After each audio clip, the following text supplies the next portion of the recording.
Hello everybody, my name is Amanda Nice. I'm a neurologist with Holland Hospital.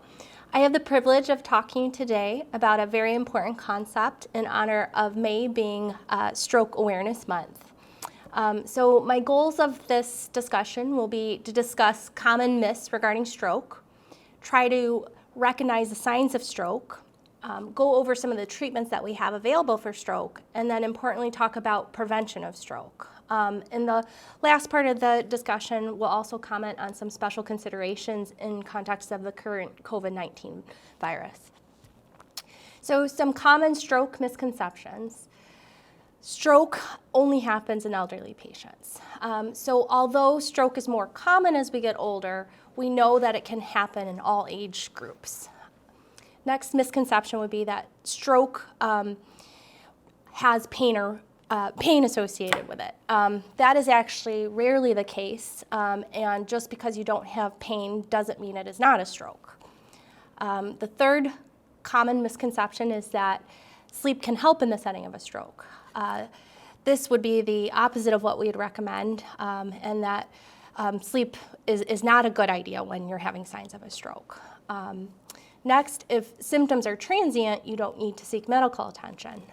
That also is a misconception, as though although symptoms can be transient, that could still be a warning sign for stroke and further workup should be done. And then the final misconception would be that strokes are not preventable, which I hope to show not to be true during this discussion. So stroke is the 5th cause of death and a leading cause of disability in the United States. Some very humbling statistics. Someone has a stroke every 40 seconds in the United States, and every 4 minutes somebody actually dies from a stroke. In 2009, studies showed that 34%, so about a third of patients hospitalized for a stroke, were actually less than the age of 65. So again, showing that stroke doesn't only occur in older patients. And then the final fact, stroke risk does double each decade over the age of 55. So what is a stroke? There's many terms that are out there, including brain attack, mini stroke, cerebrovascular event, CVA. I know this can be quite confusing at times, but the basic concept is that there is some interference of arterial blood flow going to the brain, which then leads to lack of oxygen and rapid neuronal cell damage. So there are 2 basic mechanisms of action in stroke. The first is blockage of a blood vessel or a blood clot. This is referred to as an ischemic stroke. The second would be a rupture of a blood vessel or a brain bleed, which is referred to as a hemorrhagic stroke. So ischemic strokes definitely are more common and represent about 87% of all strokes in general. There are 2 main mechanisms of cause of an ischemic stroke. First is thrombotic, where there's blockage in a nearby vessel, and the second is an embolic stroke, where there's a blood clot that has come from somewhere else, most commonly being either the carotid arteries or the heart. Whereas hemorrhagic stroke, less common, occurs when there's a weakened blood vessel and it ruptures. Common causes of a hemorrhagic stroke would be aneurysms, arteriovenous malformations, and uncontrolled blood pressure. Causes of stroke in young patients. So we do see a slight increased risk of stroke in young patients, young females who are on oral contraceptive pills or other hormonal therapies. There's a slight increased risk of stroke during pregnancy. We see patients who have a diagnosis of migraine with aura also have a higher risk of stroke than the general population. Sometimes a congenital hole in the heart called a patent foraminovalle is found as a cause for stroke in young patients. There are inherited types of blood disorders where your blood could be too thick and can cause stroke at a young age. There are cases where there's a tearing of the blood vessel referred to as a dissection, which can occur sometimes spontaneously, although rare, or during a traumatic event such as a car accident. And then the final cause of stroke in a young patient would be a condition called vasculitis, where there is an inflammation of the blood vessels that can lead to stroke. So what are the clinical signs of a stroke? The important thing to remember is that the signs depend on where the interruption of blood flow is in the brain, so the signs can be quite variable. But again, it rarely includes things like pain. It is also not as common to present with loss of consciousness. It can, but not as common. So some symptom characteristics that we see would be fairly sudden onset, so not something that's been slowly progressive over days or weeks, but rather it comes on suddenly and worsens within minutes to hours. It is common to also affect one side of the body in many cases, although not always. The mnemonic that is helpful to remember for recognizing signs of stroke is B fast. So B standing for balance. Symptoms could be sudden dizziness, loss of coordination, inability to ambulate. Eyes would be visual changes, trouble seeing out of one or both eyes, could be signs of a stroke. F is for face. This is one that is commonly known, but if you see drooping or weakness in one side of the face. A is arm, so weakness or numbness in one arm. S is speech, so sudden trouble speaking, and that could be either getting the words out or even understanding other people's words. And then the T stands for time, which is a very important concept. So understanding that time is most important when you develop symptoms of stroke. You or your loved ones or people at the scene should call 911 immediately and seek immediate medical care. Again, we don't want to ignore the symptoms or sleep the symptoms off. The reason is more rapid evaluation will lead to a better chance for both treatment and recovery. So just another term that is used frequently, and I see there's some confusion often about what is a TIA. The other term sometimes that's used synonymously with is a mini stroke. A TIA is not where there is completed stroke, so meaning there was a blood clot that had started, but it broke up and didn't cause any actual tissue damage. So we can't actually prove a TIA by any kind of diagnostics because in the majority of cases, the MRI will be negative. But clinical symptoms of a stroke that resolve would be consistent with what we call transient ischemic attack, or a TIA. So in order to be a TIA, the symptoms should last less than 24 hours, but most commonly last several hours in duration. And again, the important thing to know about it is it's a warning sign for stroke. Studies have shown that up to 17% of patients who have a TIA will have an actual completed stroke within 90 days.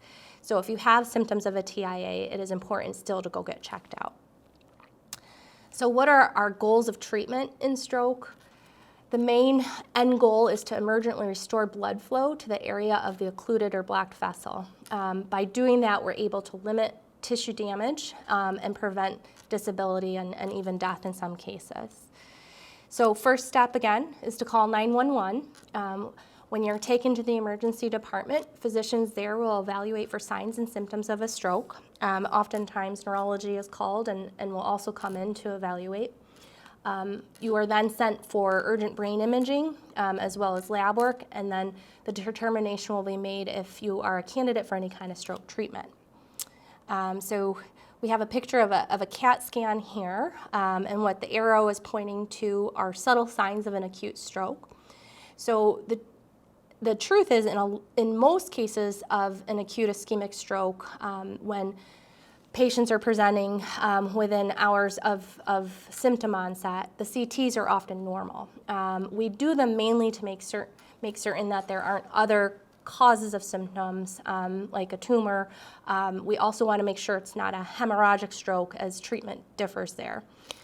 So the majority of CAT scans in the beginning may be negative, but that does not mean that you are not having a stroke. Sometimes, if the stroke is large, we can see these subtle changes, which is being reflected in this image here, where you can see kind of a graying or a blurring, if you will, of the brain tissue on the left side of the brain. Nowadays, we have the opportunity to have more advanced imaging in order to guide treatment options. So this is included at Holland Hospital. The decision will be made if one should go for this advanced imaging, but basically we have the ability to see what tissue is being damaged or at risk and what tissue may be salvageable. So that will help us determine what treatment options are available to you. The first line of treatment would be something called IV TPA. This is commonly referred to as the clot buster, which I think is a pretty accurate description. So this is a medication that we would infuse through the IV, and it helps break up a blood clot. So it can be quite helpful and is the first line of treatment for an acute ischemic stroke. The challenge is this medication has been shown to be safe within a narrow time window. So for most cases, that window would be 3 to 4.5 hours after the onset of acute symptoms. There are some rare circumstances where it could be used beyond that, but the majority of cases would be within this window. They have looked at this through multiple studies and have concluded that this would be the optimal time for benefit over risk. So again, if you don't come in immediately for your symptoms, or it is a symptom that started the night before, you would be excluded from this potentially life-saving therapy.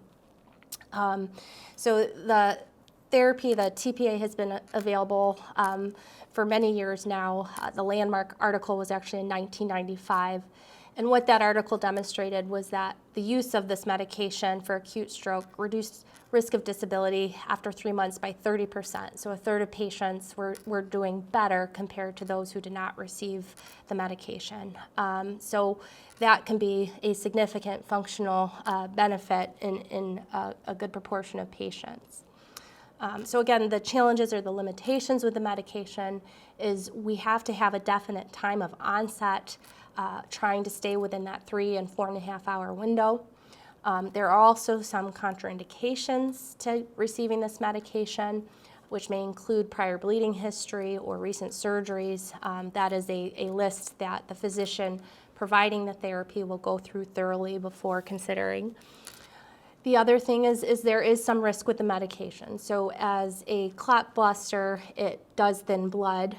So as a potential risk of the medication, we can see unwanted bleeding in different areas. About 6% of patients in the study experience hemorrhaging or bleeding within the brain. So that risk is there. Now, the majority of patients who do have this unfortunate complication, that hemorrhage may not be functionally limiting and the benefit may still be there of the drug. Again, we weigh that against the 33% chance of improvement in preventing disability at the 90-day mark. So what else can be done besides the IV TPA? So our stroke research has come quite far, and we have other available therapies besides this IV medication.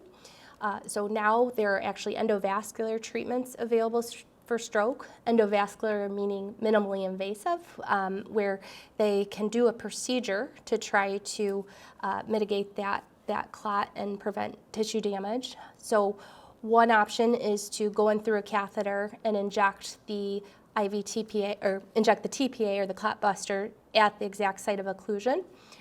The other option, and sometimes done in conjunction, is to actually pull the clot out.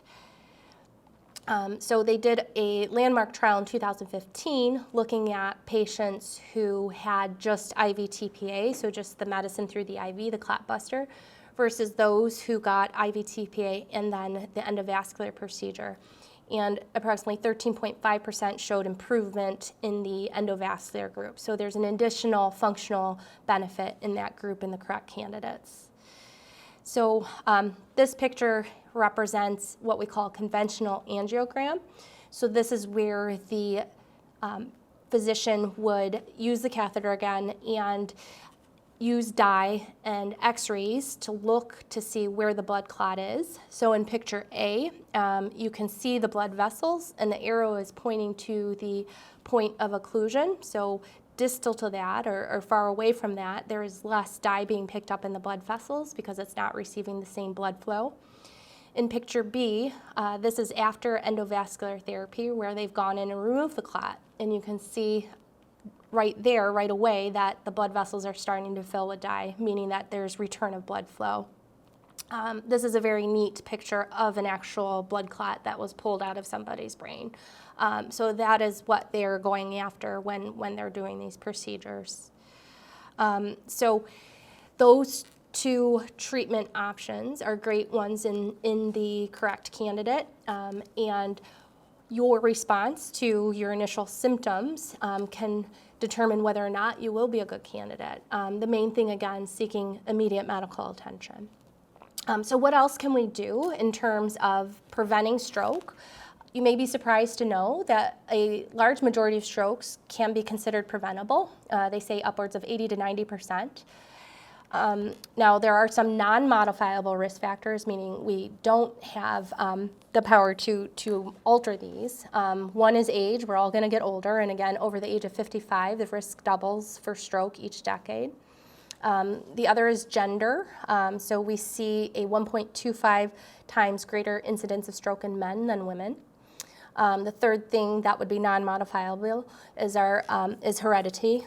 So genetic factors can play a role in other health conditions like the risk for diabetes or high blood pressure, and these represent independent risk factors for stroke. And then the other point of that is that oftentimes family will have a similar environmental background, so same diet, same exercise patterns, and things like that.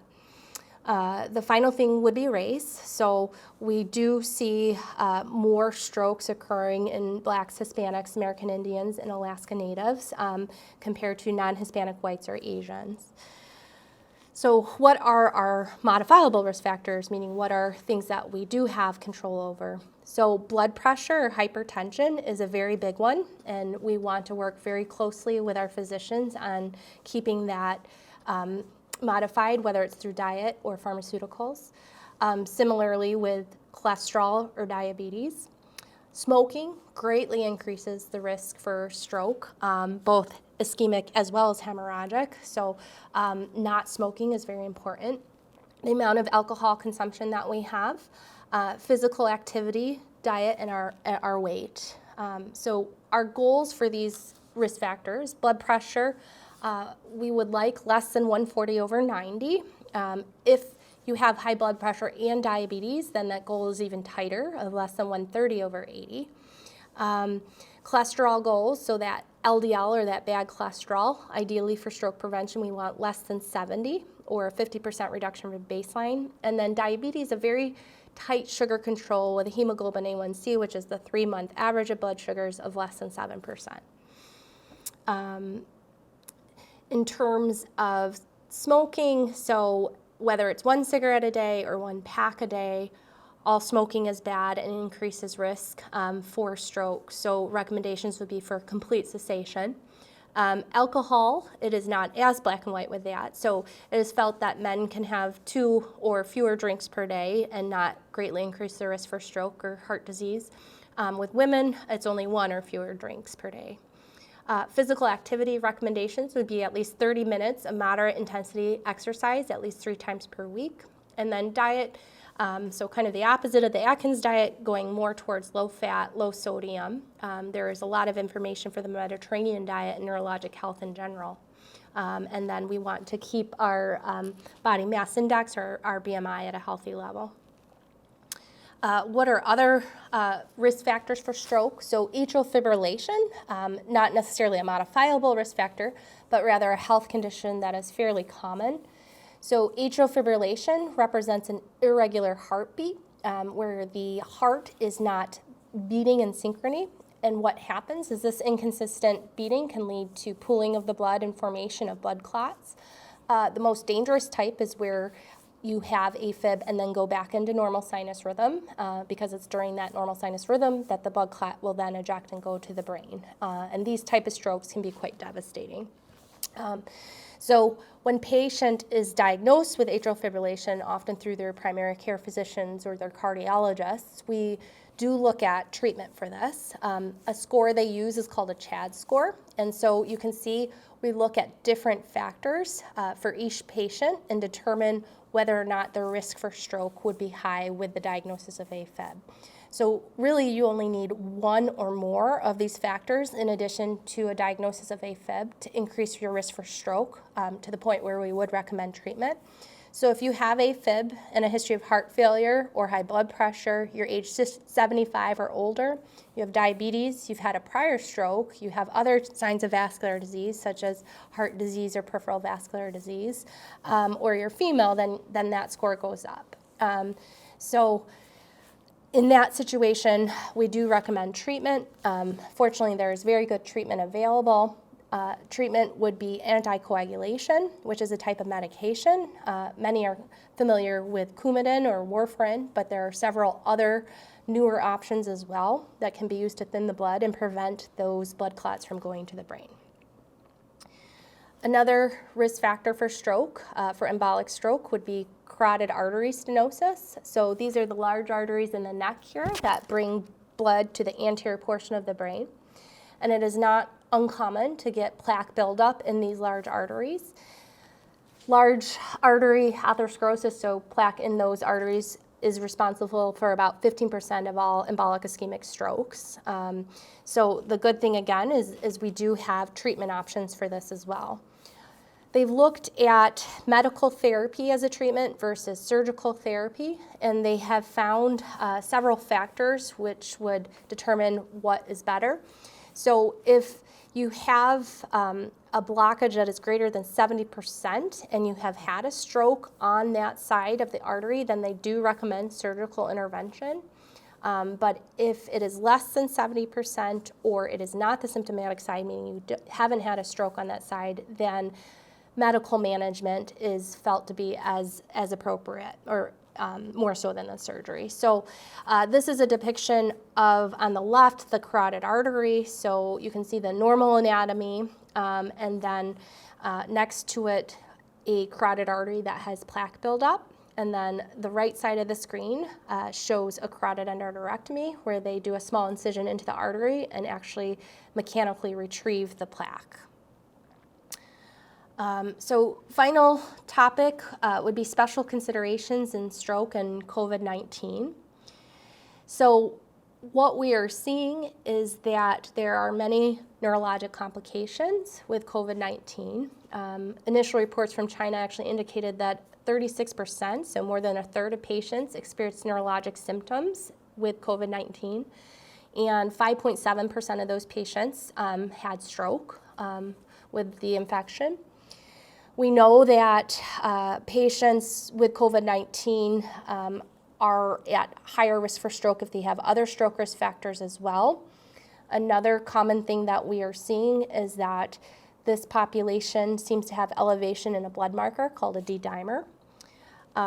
So what have we learned so far with this is that there seems to be in general, a hypercoagulable state with COVID-19. So what that means is that the blood just seems to be a little bit thicker in general, which raises risk for stroke, but other areas of blockage as well, including heart attack or blood clots going to your peripheral arteries, such as in your legs or in your lung. We think there are several mechanisms involved with that, including dysregulated immune response, damage to the endothelial cells or the cells lining the blood vessels, which leads to increased inflammation and thrombosis, or even a direct cytotoxic, so a negative effect on the cells themselves in the nervous system, reduced oxygen flowing through the body due to respiratory complications, or the severe metabolic derangements that we see with COVID. So how does this change our management? So like many things currently, we don't have any long-term evidence-based literature, but we have learned quite a bit since the start of the pandemic. The basic thought right now is that we would still treat these patients like a stroke. So even if you have COVID-19, there are still interventions that can be done to help reduce the effects of the stroke itself. We are looking at the use of antiplatelets versus anticoagulants, so different types of medications for mitigating the risk of stroke in COVID-19. And then in some patient populations, we are actually prophylactically treating them with blood thinners if their risk for stroke is felt to be high in COVID-19. So the bottom line is there are absolutely things that can be done. So one should not seek medical attention based on COVID-19 alone or based on the fear of getting COVID-19. The hospital system is taking all precautions and making things as safe as possible for people. And again, there are things that we can do to help and to prevent the devastating effects from stroke. So in summary, stroke is a brain attack, whether it's from a blockage or a bleed. You want to be able to recognize the symptoms of stroke and act fast. The mnemonic that can be helpful is be fast. If you're experiencing the signs of a stroke, call 911 so you can get emergent treatment because time is the most important factor. There are also things that you can do to modify your risk factor for stroke, including lifestyle changes, and those can be discussed further even with your primary care physician. So it was a pleasure to talk to you. Thank you very much.